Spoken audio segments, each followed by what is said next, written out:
Well, good morning from California. This is Michael Benner with Wisdom of the Soul, brought to you by the Ageless Wisdom Mystery School. Happy to be with you today.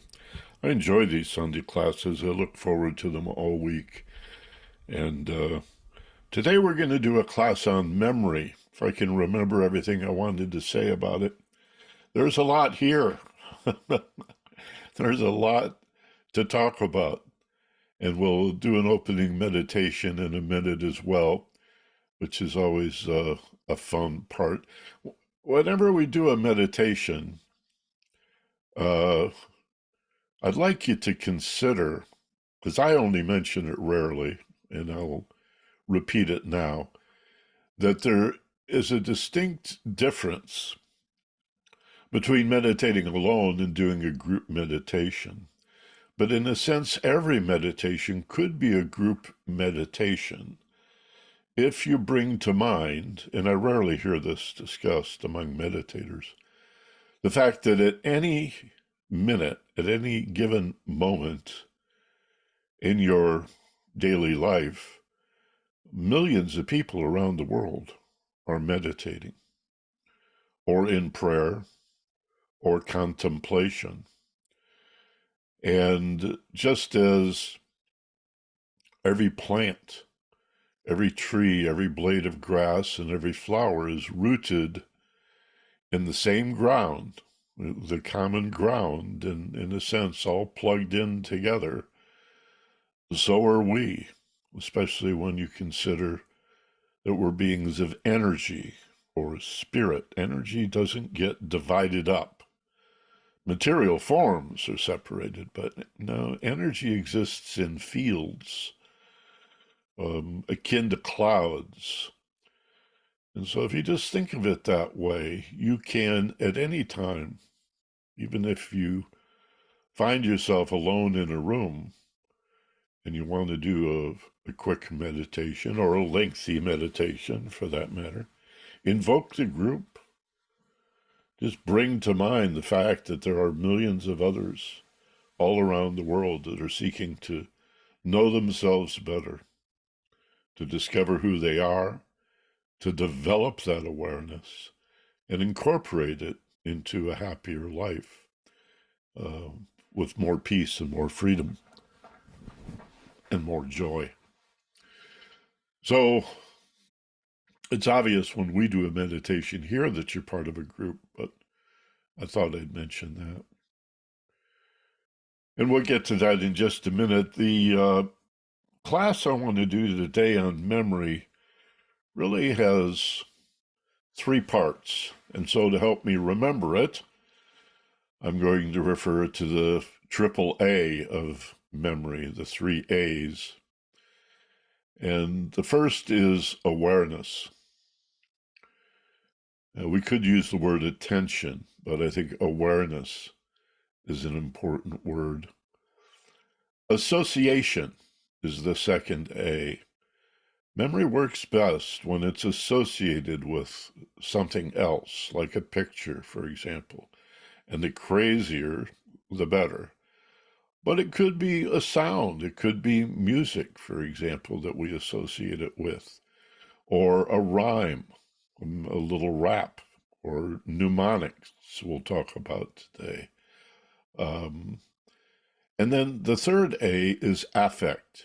You gotta care. If you don't care, if there's no emotional impact, you're less likely to remember. Clearly, if you believe you have a bad memory or wish for some reason to invest in forgetting, then the unconscious or subconscious, as it's often called, will comply and allow you to forget. But strong emotional impact, it could be strong in a positive way or strong in a negative way. Those are the experiences that we're most likely to recall. I was thinking in contemplating the class this week, reflecting on some of my memories, and I thought, well, what should I consider? And I thought, well, how about birthdays? How many birthdays do I remember? Because it seems like a birthday is a pretty significant day. There's often a party, some sort of celebration. Maybe you got a cake and you blew out the candles and people brought you presents, and seems like a pretty important day. And yet, how many, let me ask you, how many of those birthdays do you actually remember? Do you recall? I think the ones I remember were parties, big parties. When I was just out of college, my girlfriend at the time threw a big surprise party for me. And I remember that because none of my friends knew enough to park around the block. They all parked in front of my house. So when I came home, when I came home from dinner, it was supposed to be a big surprise. I said to my girlfriend, I said, well, that's Joe's car, and that's Sally's car, and Bill's here, and all my friends are here. Look at all their cars are here. And so that sort of wrecked the surprise. Uh, but it was a great party, and I remember that. My wife Doreen gave me a party on my 50th birthday that I remember. But there's a whole lot of birthdays I just don't recall. And so, again, the whole idea of you've got to be aware. The more aware you are, the more likely you are to remember. And I'll talk about finding your keys, why we often forget where we put our keys, or whether you're on the way to work and you go, oh my God, did I turn off the coffee pot? I don't know. Did I close the garage door? I'm not sure. Did I leave the water running in the tub? I don't know. And it creates enormous anxiety. And what does the anxiety do? That's right.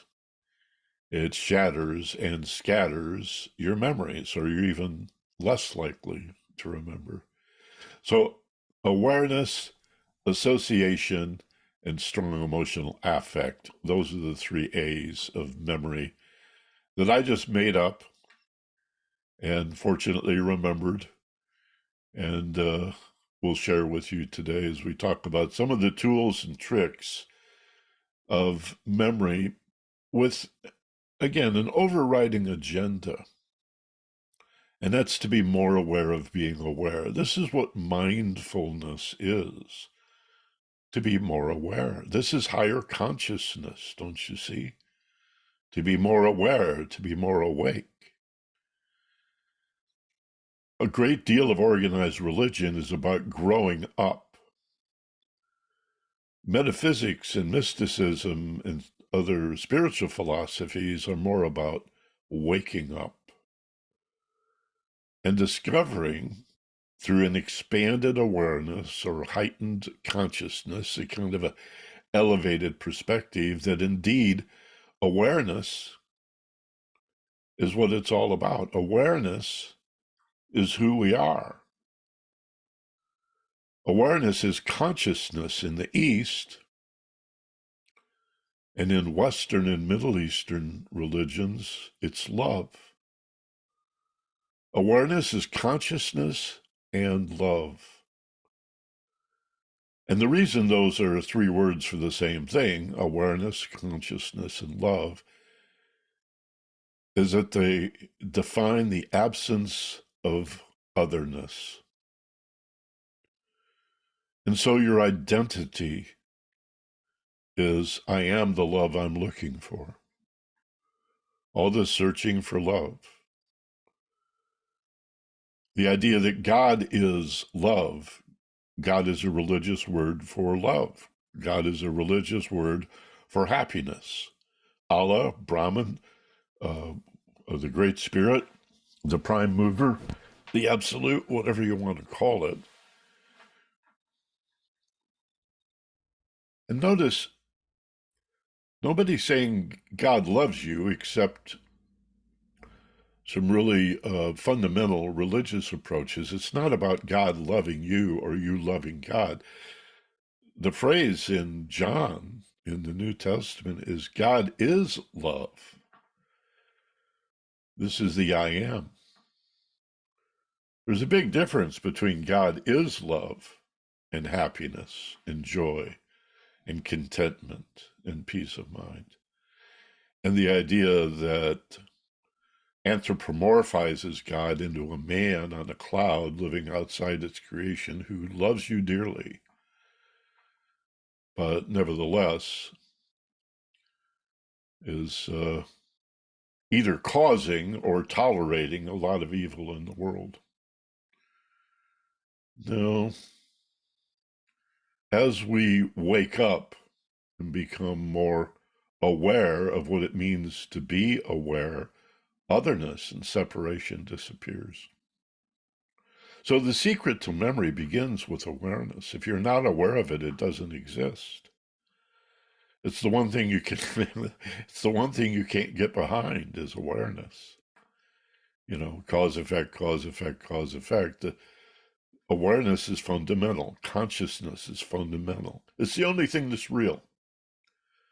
Tolstoy said, love is the only thing that's real. Many others have said the same thing. Well, that's, again, consciousness, the only thing that's real. To be aware, to be awake, to be truly aware, it's the only thing that's real.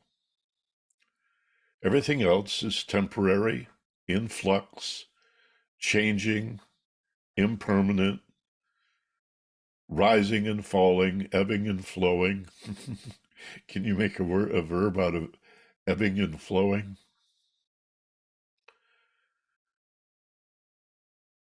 There's a mystic from, I think, the 12th or 13th century who said, trying to remember now, here's an example of memory failing. And so rather than say, I forget, one of my tricks is I'll remember in a minute. Who said, if I were a king and did not know it, I would not be a king. And that sounds sort of silly and, insipid, sort of stupid. I mean, obvious. Isn't that patently obvious? But the more you ponder that, how much of reality are we missing simply because we're not aware of it? Because we're not paying attention? Where are we?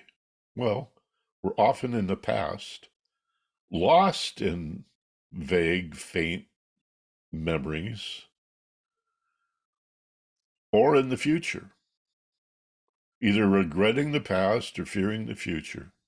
You may call it planning, but it comes out of anxiety and fear. And so every minute, every hour we spend lost in thought in the past or the future is time that we step outside of reality. We miss the reality of now, and then there's nothing to remember. How tragic. I tell a story in my book, Fearless Intelligence. I hope you have a copy and I hope you've read it. One of the chapters begins with a story of Doreen and I going to a Starbucks, and it was a particularly weak moment for me, and so I broke down and bought one of those notorious espresso brownies, knowing I really shouldn't have. It's 1,000,000 calories and fats and sugars, but I just, you know how you rationalize that stuff every once in a while. And so I got my little bag with my brownie in it, and we got our coffees, and we jumped in the car. We were up on the Sunset Strip, in fact, at the time in West Hollywood, or just west of West Hollywood, out toward Beverly Hills, and we're headed toward the city, coming into the city proper. And we had driven along the Sunset Strip, and we hadn't been there in a while, and we were looking at the giant billboards and the electric signs and the crazy people walking up and down the street, having a great time. And I reached for the brownie, and it was gone. And I thought, oh my God, where's the brownie? There's just crumbs left in the bag. And I thought, well, I can't, there's no dog. We didn't have a dog at the time, so I can't blame the dog. And I knew Doreen would not have eaten it. If she wanted a brownie, she would have bought one for herself, and she didn't. So, gosh, I must have eaten it. I had no memory of eating the brownie. I turned my attention to my palate, and sure enough, there was a faint taste of chocolate on, on my tongue. And oh, damn, I ate that whole brownie and didn't taste any of it because I wasn't paying attention. I was doing other things. But that wasn't the end of the story because it plunged me into this realization of what if I wake up, so to speak, and I'm like 90 years old and I realize I just don't have that much of my life to remember. I don't remember that much because I wasn't paying attention. Not just to eating the brownie. What else am I not paying attention to? What am I not aware of? Therefore, how could I remember it? And what happened to my life? Because I was busy. I wasn't paying attention. I was watching TV. I was worried about the news. I was working. I was, you know, busy doing other things, trying to pay the rent, buy groceries, and keep my head above water. And I really wasn't present, and I missed it. And that changed my life. It really changed my life forever. I became, in that moment, bound and determined to pay attention as much as possible, to develop my personal awareness, to notice what I notice, so that I can be alive, to be awake, to be aware, and have something to remember, something to recall. So that's the first of the three A's. And then, as I say, we'll talk more about association and emotional affect. Awareness, association, affect. Let's do our meditation. Get comfortable in your chairs. Close your eyes. Take a nice, slow, deep breath or two. And begin to create and sense a feeling of relaxation. Take a second, a third, a fourth, nice, slow, deep breath. Pulling in strength and power as you inhale through your nose, ideally through your nose. Hold as you peak for just a beat and then exhale just as slowly, nice and evenly, and feel the letting go as you exhale. Like a sigh of relief is a sigh of release.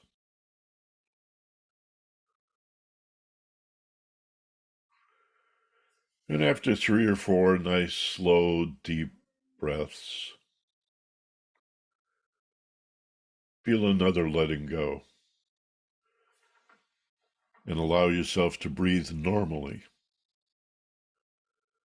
rather than voluntarily.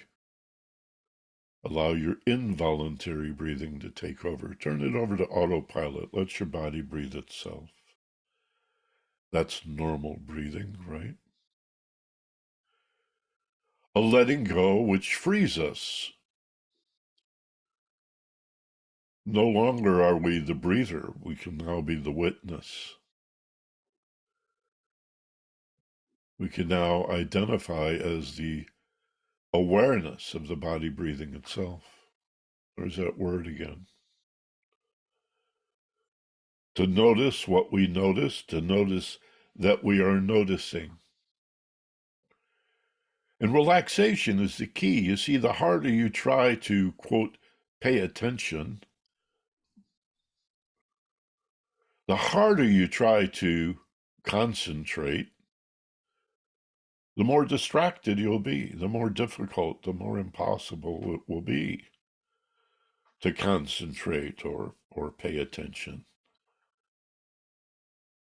It's actually a relaxation skill to allow your attention, your awareness to rest at the bottom of your nose, at the point where the breath enters and leaves the body, as if your body is being breathed for you. And let go again, become even more relaxed, which makes it even easier to focus your awareness on the miracle that is the body breathing itself, all by itself.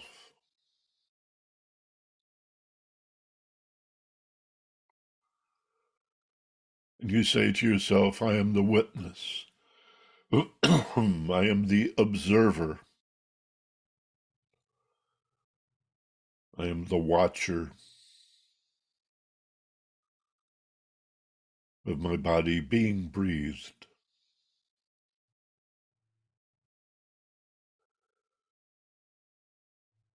It's so exceedingly simple.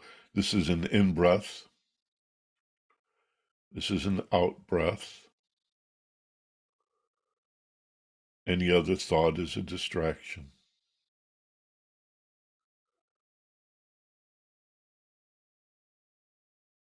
The point of the exercise is not to avoid distraction or fight it, or criticize yourself, admonish yourself when you are distracted,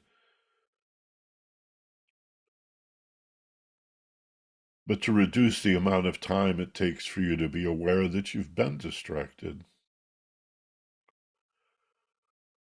And patiently, repeatedly, bring your awareness back to the bottom of your nose. Kind of a training. Keep relaxing. Keep letting go.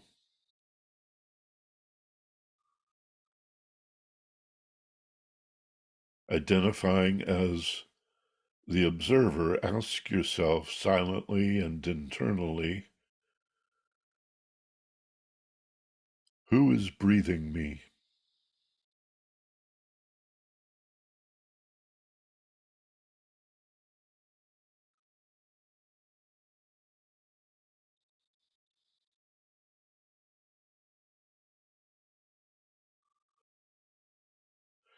When I hear thoughts in my head,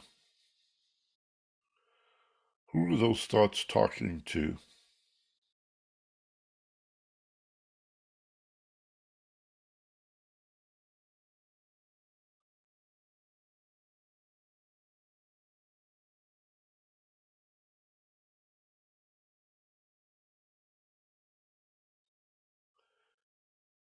When my thoughts contradict each other, and I find myself internally arguing two or more sides, how do I know which is me? How many of me are there?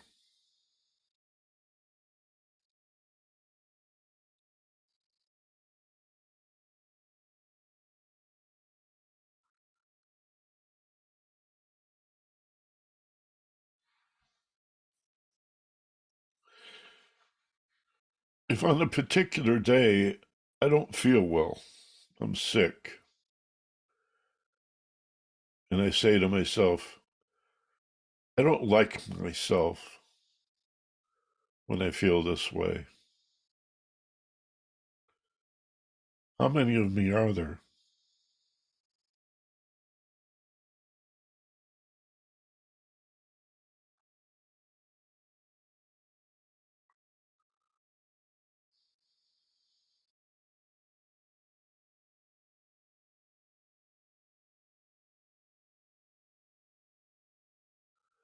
If you've ever heard yourself say, "Forgive me, I'm just not myself today," then who are you?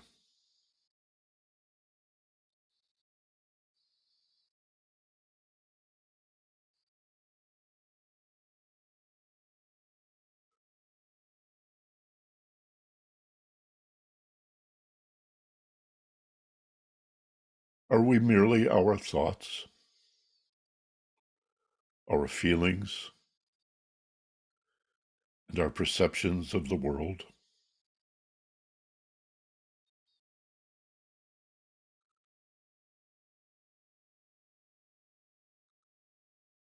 If we're more than our status, the car we drive, the house we live in, the clothes we wear, though we know people who believe they are those things, are we the body?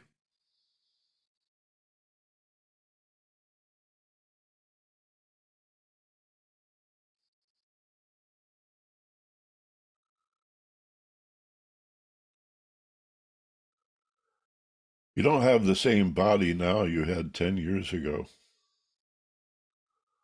or 20 years ago or more. But the I am is the same. When you say to yourself, as a 5-year-old, I am, or at 16, I am, or at 30 or 50, I am, that doesn't change. I am. I am aware.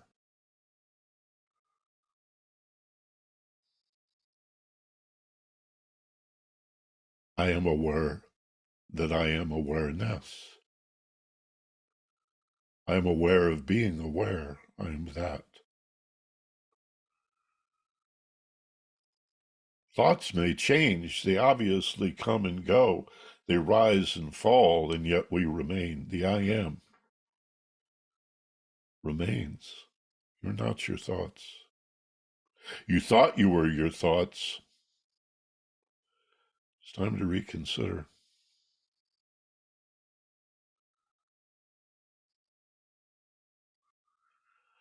That ebb and flow of emotional feelings that we're so certain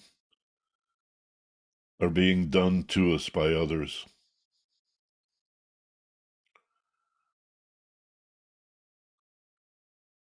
We make an enormous growth step when we recognize our emotional feelings as our responses to a situation. And yet there's more. For that feeling will not last. It can't. Never has. It does not. It never will. Like the thoughts, they rise and fall, they come and go, they fade in time.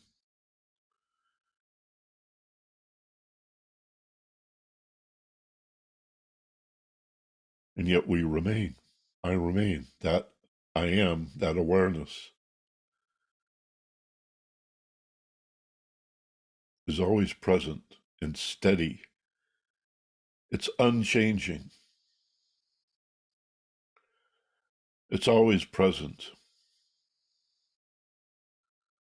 Does not rise and fall.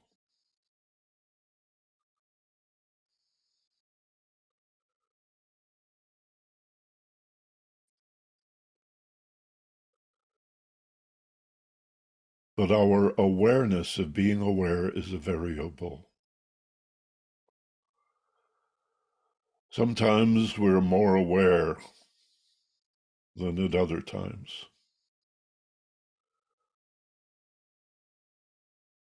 And to be precise, it's not the awareness that varies. Awareness is really a constant. It's our awareness of being aware that varies. Oh, I ate that whole brownie and I wasn't even aware of it.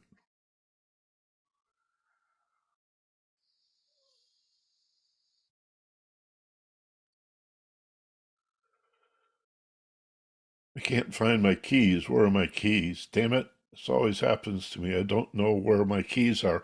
I must have a bad memory.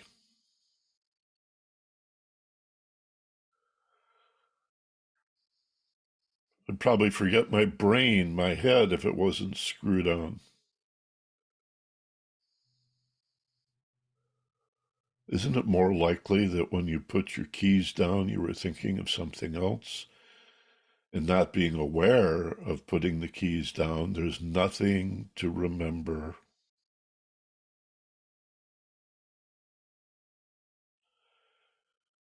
Your memory's not bad.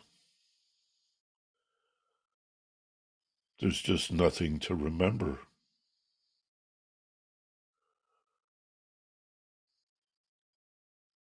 Nothing exists if you're not aware of it.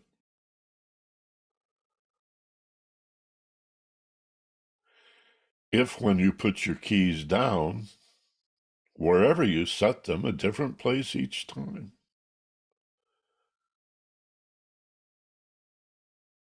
you pay attention for 2 seconds and say, I'm putting my keys here. This will be easy to remember. And like stop the world for 2 seconds and pay attention to what you're doing. Focus. I'm putting my keys here. This will be easy to remember. Bang, now, off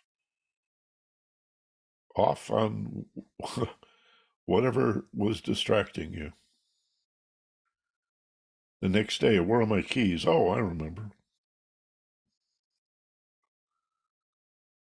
I remember where I put them down because I remember putting them down because I paid attention at the time.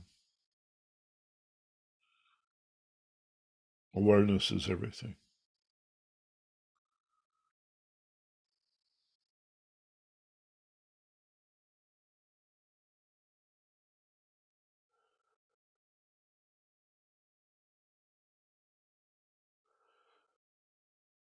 Improve your memory by saying things like, that'll be easy to remember. And when you do remember something, even if it's later than you had hoped, instead of saying, oh, I forgot,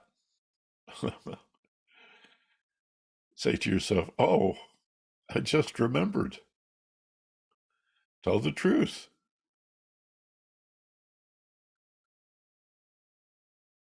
You left the house, you locked the door, you got in the car, you started the car, you got halfway down the drive, and then you remembered something that you wanted to bring along, and you go, oh, I just remembered it. Instead of, oh, I forgot. No, you didn't forget. You only got 10 feet down the driveway. What a great, what a great memory I have. Wow, far out. It's not like I got all the way to work and then realized that I failed to remember in time. You have a great memory. You didn't even get to the street. Only halfway down the drive and you remembered. Why would you say, oh, I forgot? Except because it's a bad habit. Because that's the way people talk to themselves. Maybe somebody trained you to have a bad memory. Maybe somebody trained you to doubt yourself. Maybe all those fears of inadequacy have been deliberately installed and we've agreed to them. Not because we're certain of our inadequacy or our bad memories, just because we're not sure, just because we don't know.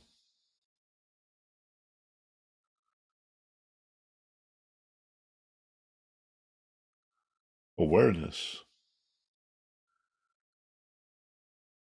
is the only thing that's real. Without it, there's nothing to remember.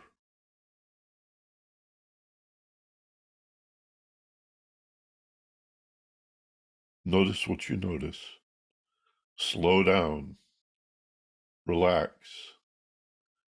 Live mindfully. Pay attention. Focus. Immerse yourself in your daily life and affairs. If it's worth doing, it's worth doing well. And it's worth becoming involved with your full attention. Immerse yourself in the experience. Let it get all over you.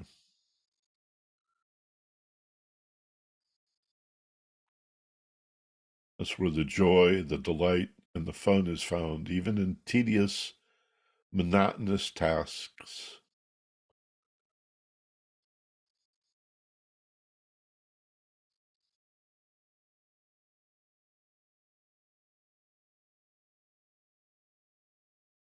Washing the dishes is neither something to be avoided, something that you dread, nor is it in and of itself something that's fun. It's the way we approach it. So why not make it fun?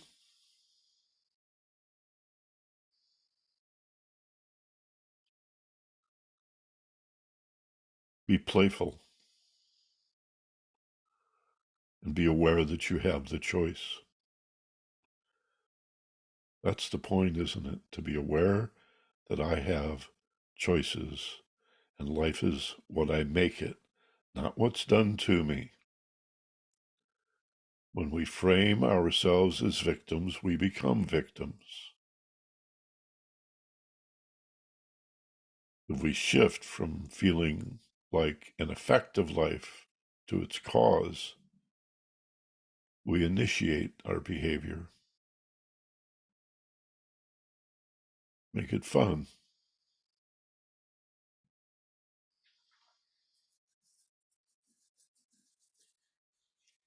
Tell yourself this is all easy to remember and bring this understanding with you as you turn your attention toward the waking state. Form the intention to return to wide awake. The gentle rising up as if awakening in the morning. And 3, open your eyes now. Eyes open now, wide awake, back in the room, feeling fine, rested, refreshed. Big deep breath. Take a big breath. And exhale, maybe stretch a little bit. Feeling much better than before. Wide awake, back in the room. Good. So let's go over some of these tools and tips for improving our memory. I think I've made my point about awareness. So let's talk about association a little bit. I'm not sure why it is. Something about the neurology of the brain and the way memories are stored. And it's even controversial, the idea that memories are stored in the brain. If you have any kind of spiritual orientation, that is, you think of yourself as an energy being, an infinite and eternal being of love and light, as opposed to a mere meat sack, bag of protoplasm, then you have to consider that memories are retained above and free of form. Memories can be stimulated by poking the brain with electrodes. So there is neurology involved. But that doesn't mean that's the end of it. So you may want to consider that if there is karma and reincarnation, that memory has to be stored on a higher plane, so-called collective unconscious, or the Akashic records. Maybe you've heard of that. Some sort of past life reservoir. Even in Western religion, when we're children, we're told God has a big book. You see this with Santa Claus, too. Santa Claus knows if you've been naughty or nice because everything's written down in a big book. Well, we're told as little school children in Bible class or catechism or whatever, God has a big book and he writes everything down. Even if you have that Judeo-Christian Islamic monotheism, that Abrahamic thing going for you about heaven and hell, memories, how are you going to be judged? Unless those memories exist above and free of form. It's just something to consider. But association helps a lot.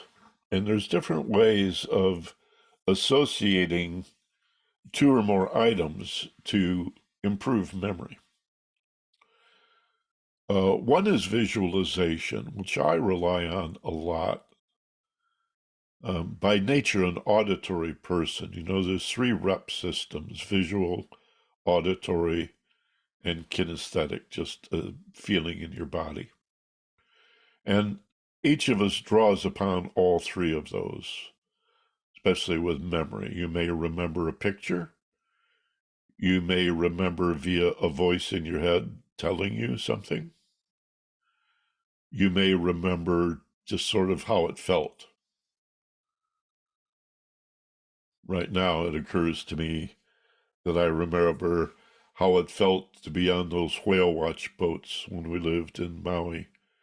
And in the wintertime, we'd go on the whale watches, and that was always so fun. And the feeling of being on the boat. And I hear the sounds, and I have pictures in my head too. So all of us are all 3, but most of us draw primarily on one.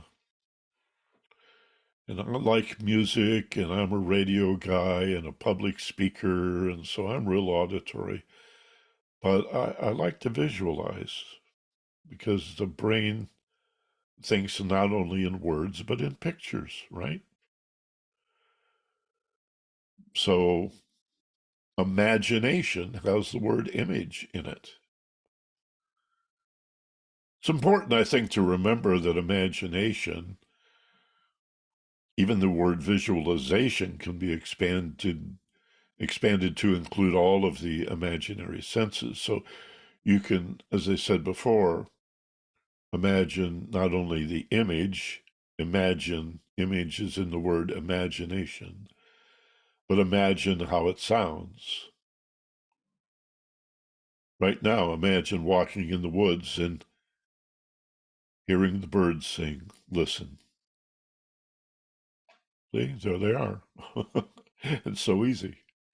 You hear birds singing. I get earworms. This morning I woke up and Circle Game by Joni Mitchell was in my head. It's still there. She's been singing all through the class so far.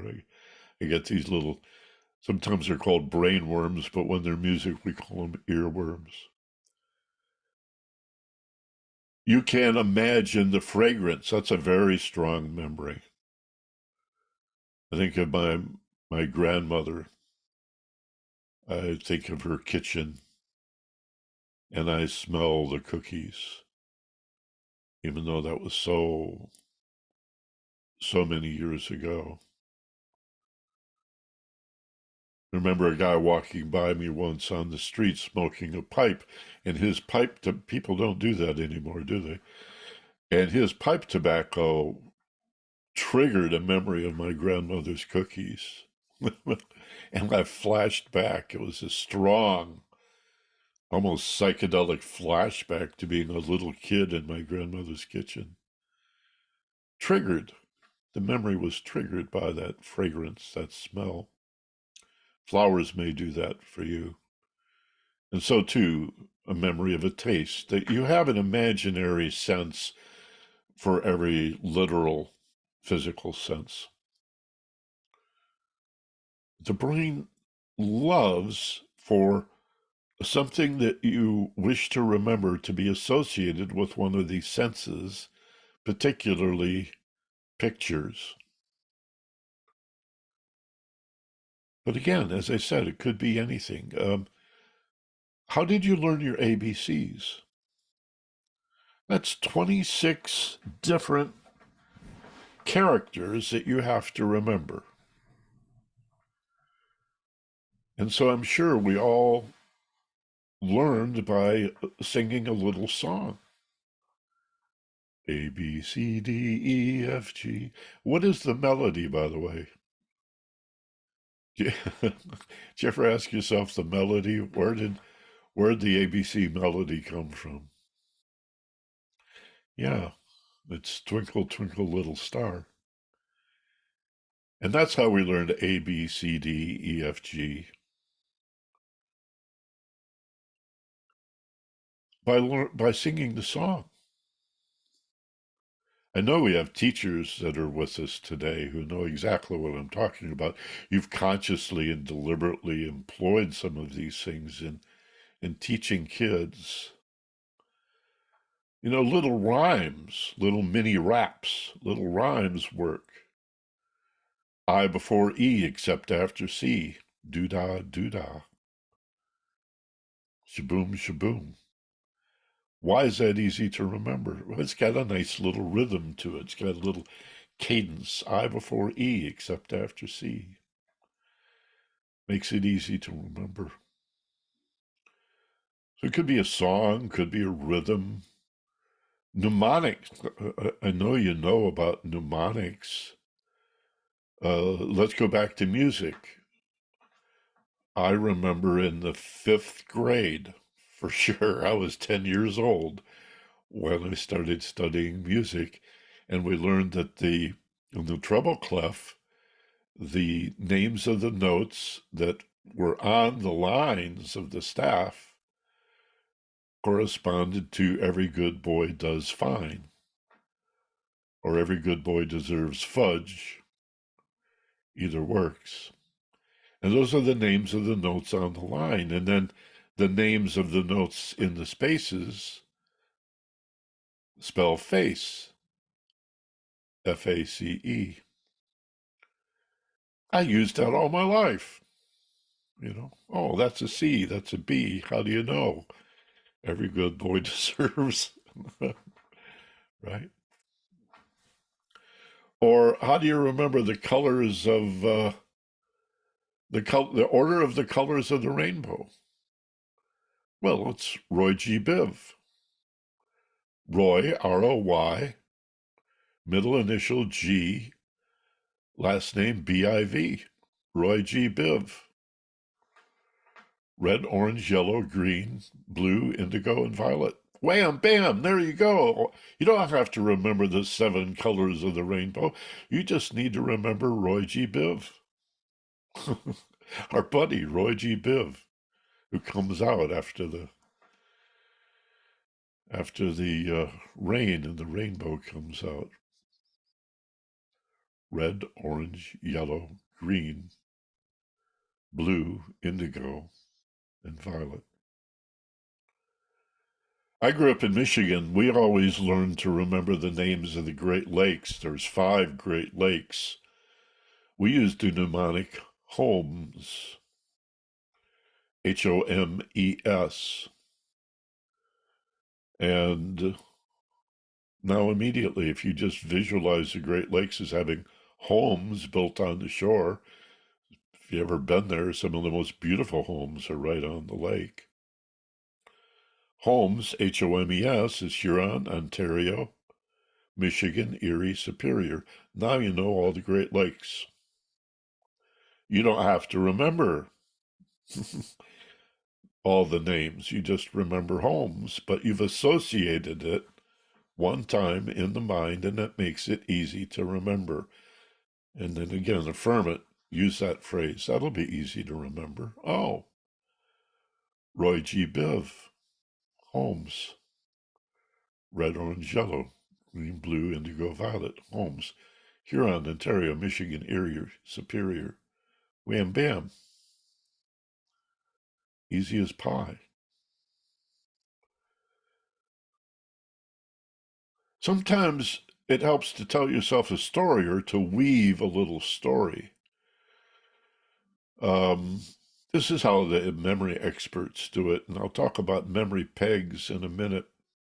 I wish we had time. It takes about an hour, between 1 and 2 hours to teach the memory pegs, so I can't do that in class, but I can tell you about it.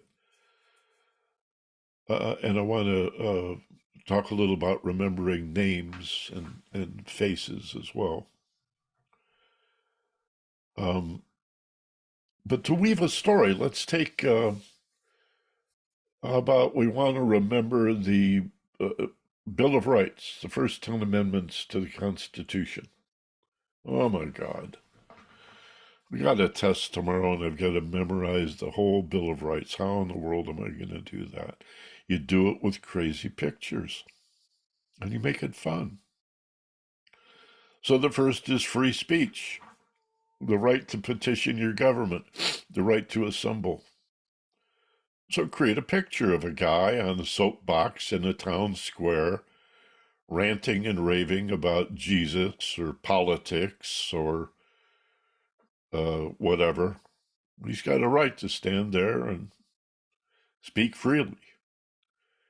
And the right to assemble. People have a right to gather around. So visualize people gathering around.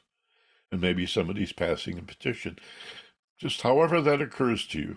If there's 25 of you in class today, each one of you has, a different picture. There's 25 different pictures of this guy standing there on his soapbox, having his say, free speech, number one. And you notice he's got a short sleeve shirt.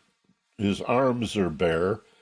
And on each arm is a tattoo of a gun. Maybe there's a rifle on one arm and a handgun on the other arm, or a shotgun. And so the second is the right to bear arms, a little play on words, a little pun, right?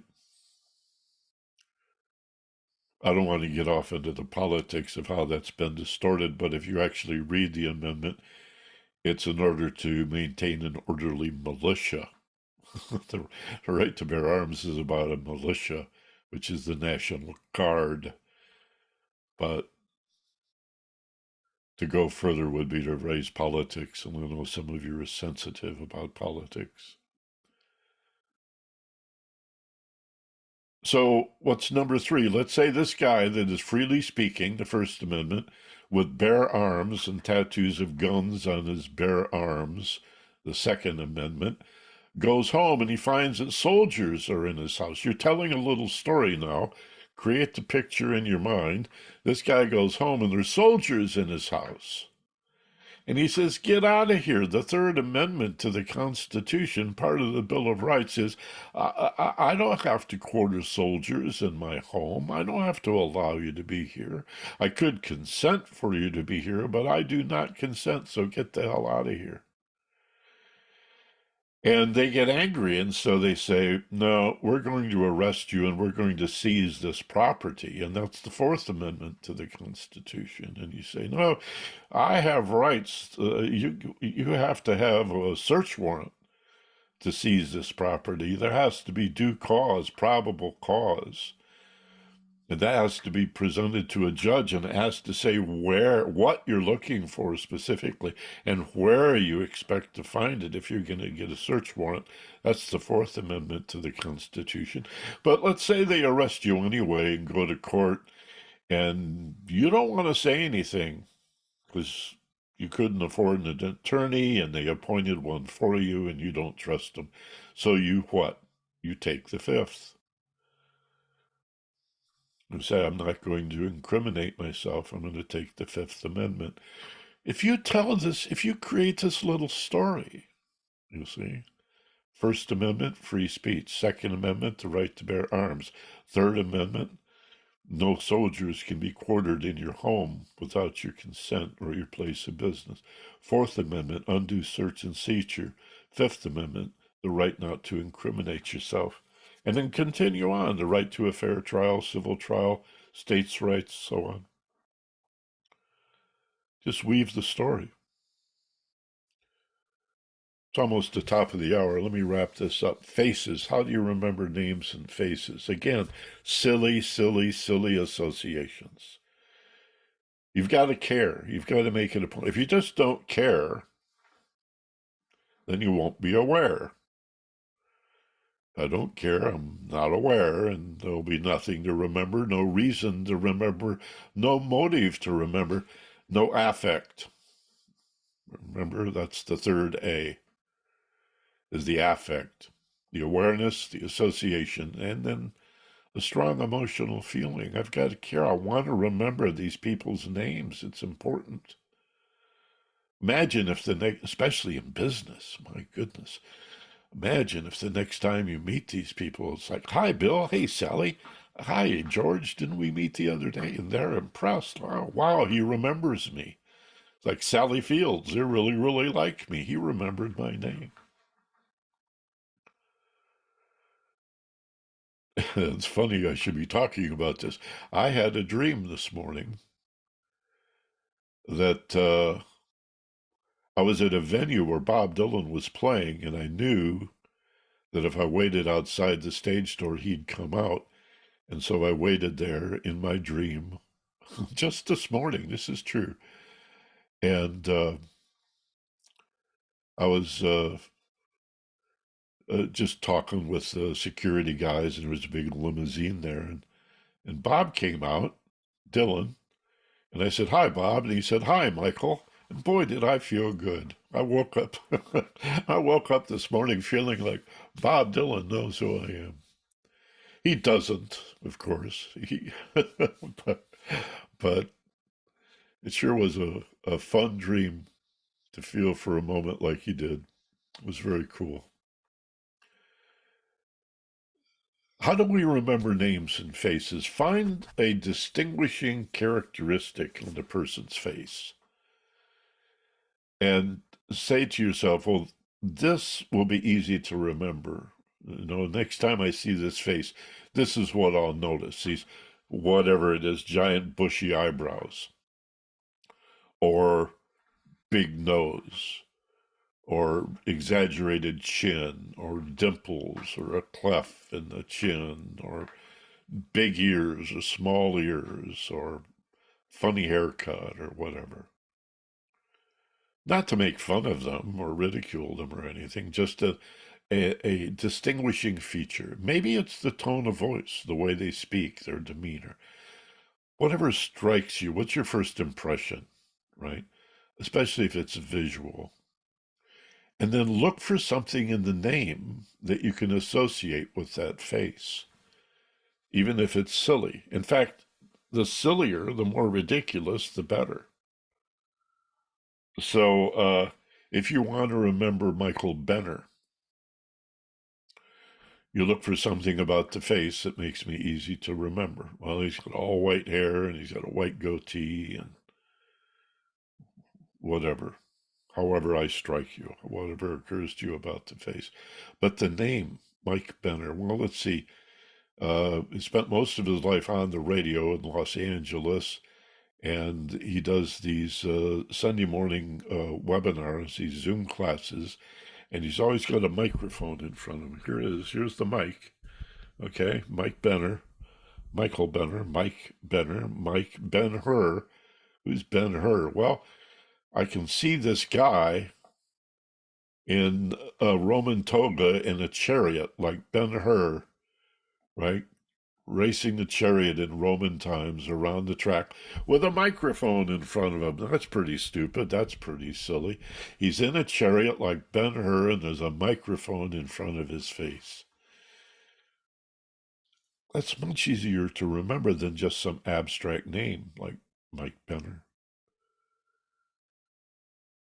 I interviewed a memory expert God, 40 years ago.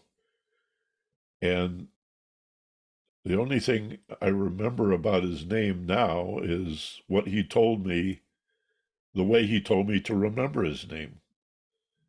It was either Goldstein or Bernstein, but he said it's pronounced Stein.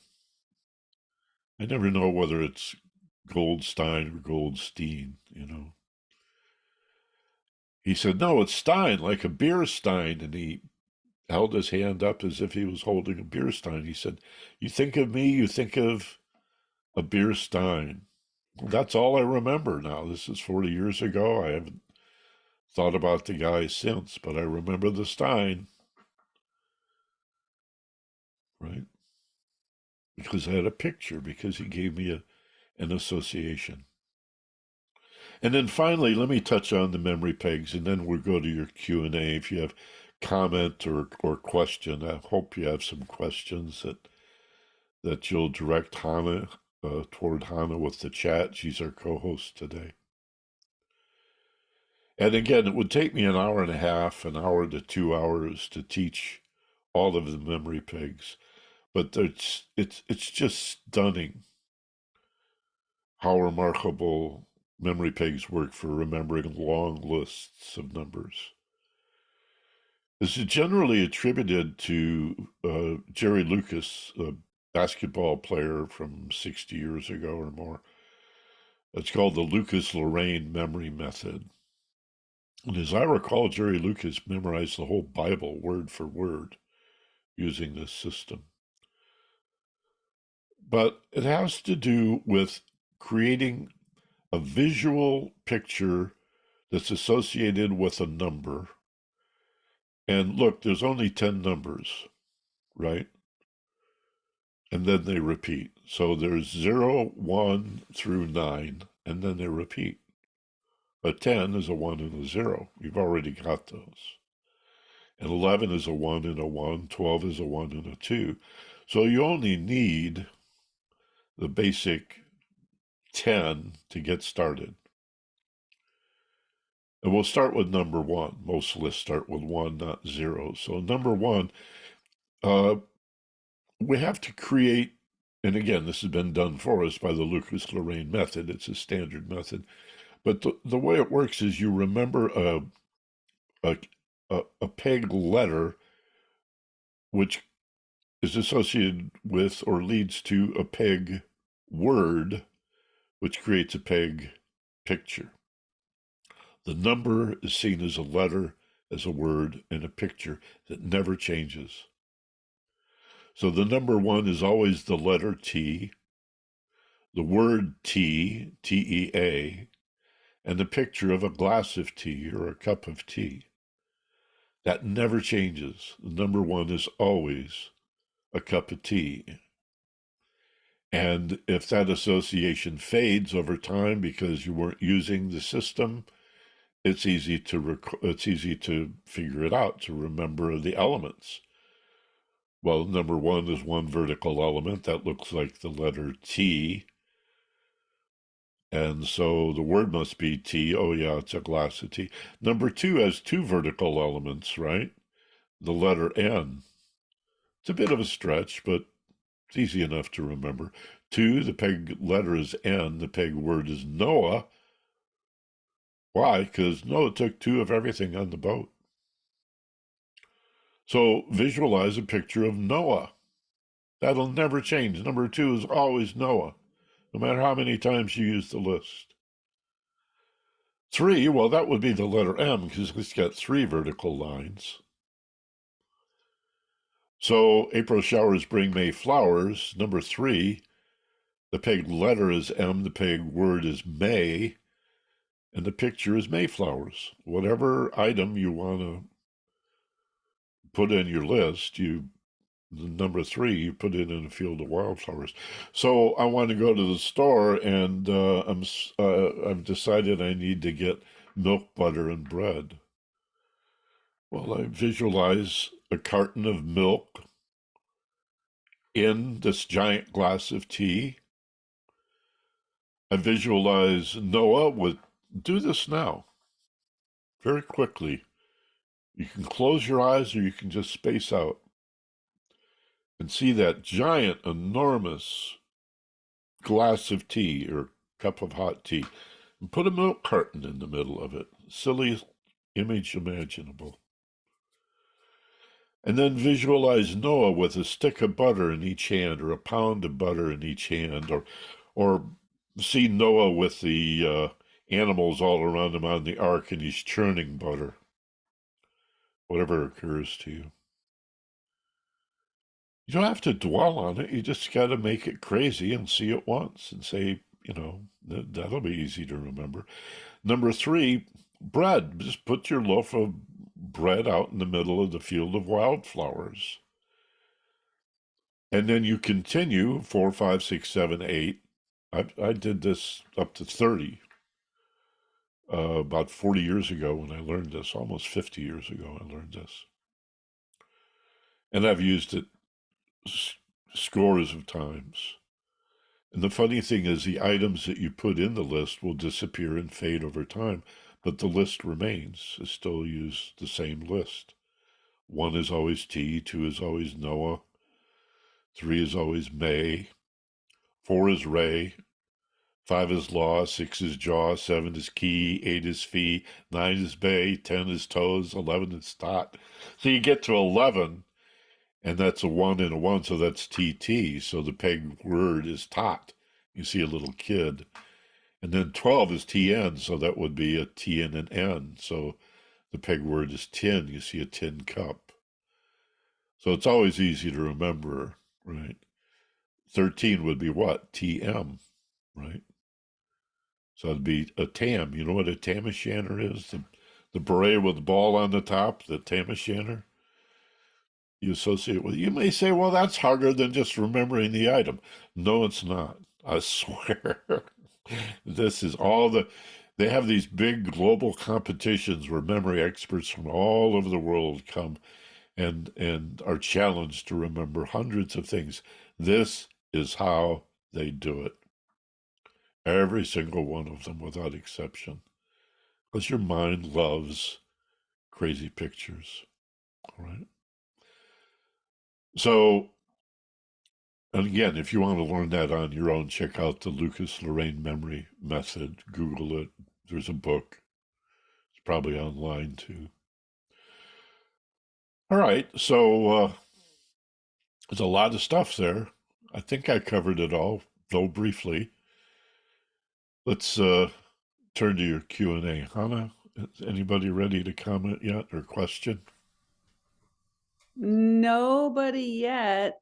I jotted a few things down.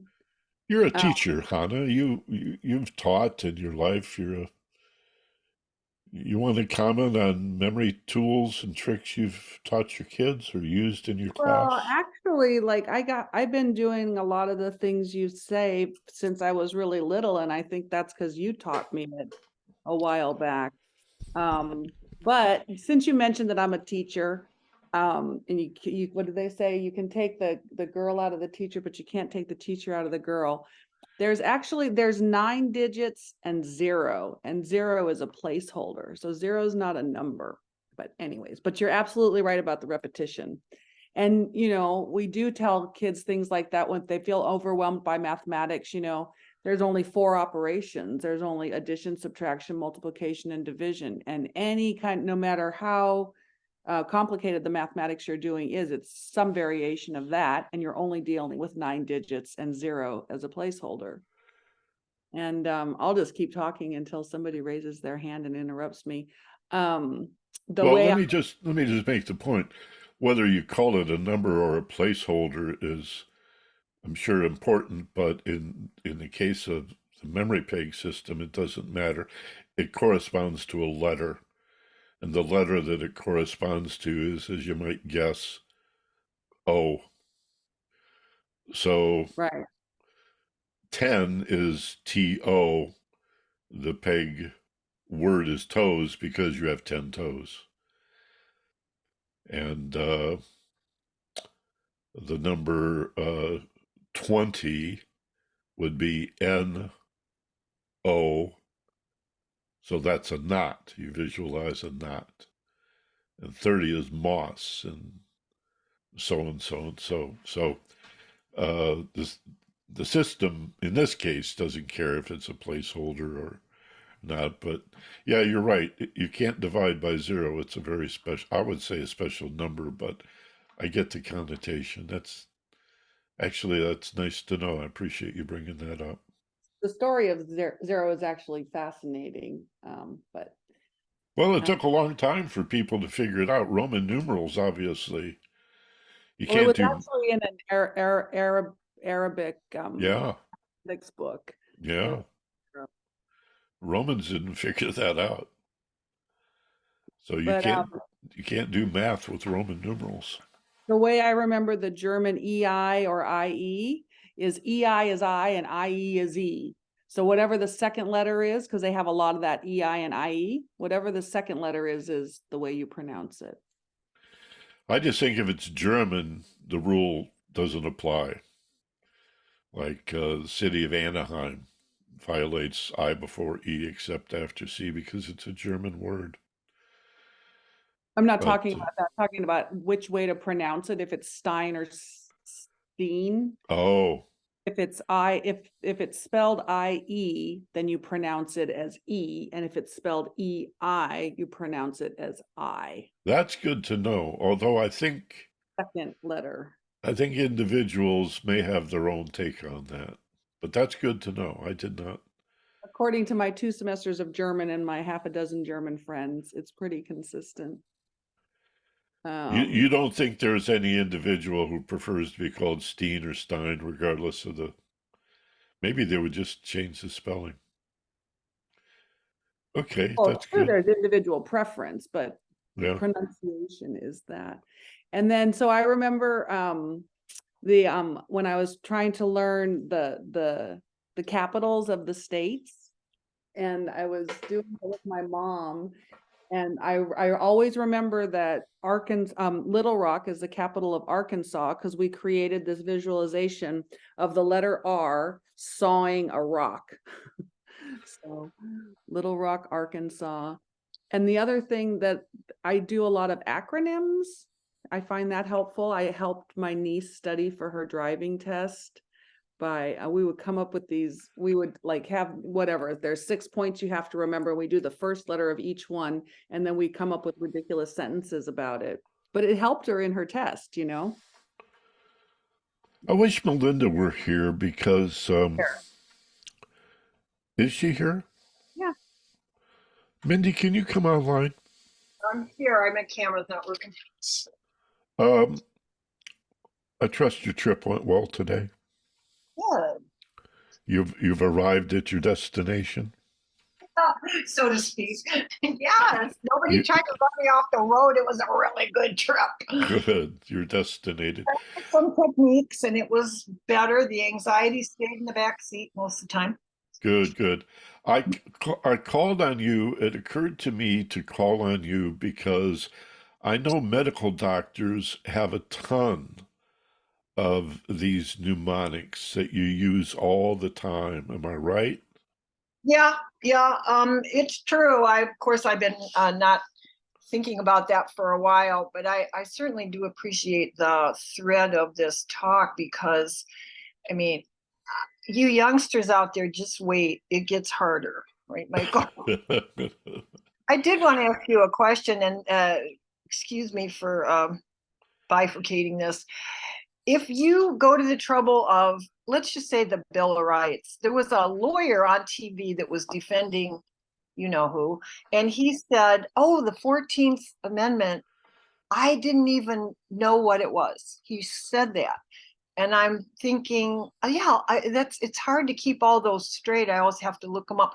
So the question is, if you don't use them a lot, if you don't use any of these, not the aid itself, well, yeah, the aids and the items that the aids refer to, what's the fallout time, or I mean, does it come to a point where you might as well not have done it because your brain goes, huh? It depends on that third A, I think, the emotional affect, the the impact that determines um, the likelihood, or how can I say, the impact or the power or the strength of the memory is determined by the emotion. So if you care strongly about it, if it's really important to you, if you know that you need to know all, I don't even know how many amendments there are, 25, 26, something. If you needed to know all of those as an attorney in order to pass the bar, then he should know. He should be able to remember that. But even if he didn't use it every day, but yeah, I mean, all attorneys pass the bar for their state, but then some become litigators and are really good at this kind of law, and others do contracts and they become specialized in that kind of law. Again, to go back to medicine, there's the internist, but then they don't do surgery anymore. They refer to a surgeon, no matter how minor, or if there's some other condition that No, requires a specialist. There's a yeah. lot more of that referral to a specialist than there used to be back in the day. Just jog my memory that when those really little tricks were really used was things like the 12 craniofacial nerves, and just the order of the nerves coming off and the veins and arteries coming off. I mean, those were we always had little tricks for those. So you're right. But darn it, I would cram and I'd do okay on the test, and then a year later it'd be like, huh? So Yeah, yeah, just it's frustrating. yeah. But if you needed it, imagine how quickly it would come back. You see, if you need it, you'd just go back and study it, or you'd Google it, or whatever, and then it would it would come back much more quickly than if you had never learned it in the first place, right? Yeah, I need to look that up. Where is that really stored and how is that referenced? Because this is pretty interesting. And then some of that we lose, and we can lose perceptions, little pieces of it. Like for instance, I will remember a person's face, maybe what they gave me. I'll go to a yard sale and I'll remember every single thing about it, but their name. And I just will not come up with it. So I'm going to start doing these tricks. And I wonder, like, I had a little micro stroke up there or something, but it's really hard. It's embarrassing.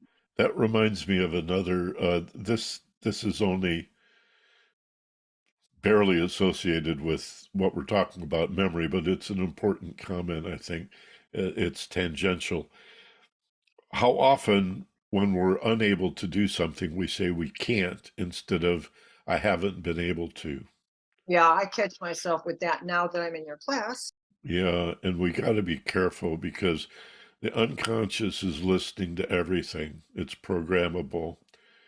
And so if we say, instead of I haven't been able, we say, well, I can't, then the unconscious registers that as never will be able to.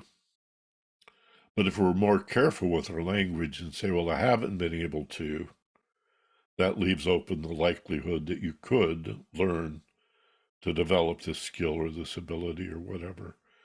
It's just like, and I did mention this earlier in the class today, when you do remember something a little bit later than you would have hoped, we say, I forgot. No, you didn't. You just remembered. So say to yourself, oh, I remembered. What a good memory, instead of, oh, I forgot. Damn, we got to walk 10 feet back into the house. I'm such a moron. I think your impact is really helping. I just left San Diego and I remembered I left, frankly speaking, a couple of pills on the counter. They were the same color. And I drove away but I didn't. For some reason that stuck that I didn't do that. And I went back, got them. I really shouldn't have left them there. But I guess my challenge, and maybe other people could report back, it would be interesting, is if we go ahead and try one of those techniques on something that's been eluding us, whatever it might be, and then come back the next week or a couple weeks and report how it worked. I'd love to hear that. Yeah, good. Great. Good idea. Hannah, Well, there's still not anybody in the chat box, but I wanted to add one thing that to share one thing that I sort of added to that technique of a visualization and a mnemonic. And what I do is, like, let's say that there, and this is for like listy kind of things. If I have 5 things to do, let's say I have to feed my cats, brush my teeth, make coffee, put on my contacts, and make a phone call, right? So I've got this picture in my head of my cat smiling really big and their teeth are shining. They're holding a cup of coffee and they're looking around for the phone because they don't have their contact. Very good. What I also have to do is then I'll put a number above it of how many things that's supposed to remind me of. Because Oh, I'll be walking around with this picture going, what is that supposed to tell me again? So I put a number above it of how many things it's supposed to remind me of. And then I that, also use the number of like, oh, I have 6 things I have to do right now, you know? that's a very good point. And the story I was telling about the 10 amendments to the Bill of Rights, the first 10 amendments to the Constitution, including a number along each step, is essential. Otherwise, one blends into the other. So you've got to say, well, number 1 is free speech, and then number 2, the right to bear arms. Oh, look, he has bear arms with a gun tattoo. And then number 3 is I went home and there were soldiers in my house. Get out of here. I don't have to put you guys up. And then number 4, they stole my property. They seized my property anyway. Yeah, say the number as you go along. And I like your idea of just putting the total number above the wacky image and combining all of those. Make it the cat that's got the shiny teeth and the cup of coffee. And yeah, I love that. Yeah, that's very creative. Good. Looking for the phone. Well, okay, if nobody's got anything, it's almost 1:30 anyway, so I'm going to slide out of here. And thank you guys for remembering to come today. And I hope you all work on memory and consider the 3 elements of a good memory that I mentioned today. Most importantly, awareness. Without awareness, there's nothing to remember. You want to remember where your key, or I'll say it this way, if you don't know where your keys are, don't blame your memory. Realize that you weren't aware when you put them down. And no awareness, no reality. And then the associations we've been talking about, and then affect, the third A, the strong emotional. You got to care. You got to feel strongly about it and put some oomph into it. And it's a wonderful faculty, memory. And you want to have lots of rich memories. In parting, and it's good to point out, I just now remembered the title of the class today is Remembering to Remember. So let me simply say this about that. If you're having an experience that you want to remember, you're going to the Grand Canyon, or I talked about whale watching in Hawaii, or you're at a romantic dinner and just everything comes together. The candlelight and the wine and the food is so delicious. And how can I immerse myself in that? Again, it's just a matter of making a point to be present, to put your awareness and your attention on what's happening here, now, and then tell yourself this will be easy to remember. Because the more scattered you're thinking, the less likely you are to remember the here and now. There is a little technique I call remembering to remember. And it's a little complicated to add on the end of this, but intention is everything. Awareness and intention is everything. So thanks very much for being here. I'd like you all to unmute and say thank you and farewell to all of your friends here. We'll see you next Sunday. Namaste, aloha, salam. Have a wonderful week, friends. Thank you, Michael. Thank you. Thanks, everyone. Thank you. Take And care, thanks everyone. to everyone. Thanks, Anna. Take care, everyone. Thank you very much, Michael, Robert, Bill. Bye, everybody. Bye-bye. Bye. Aloha. Thank you, Michael. Hey, Michael. Yeah. So I got to tell you what my mom came up with.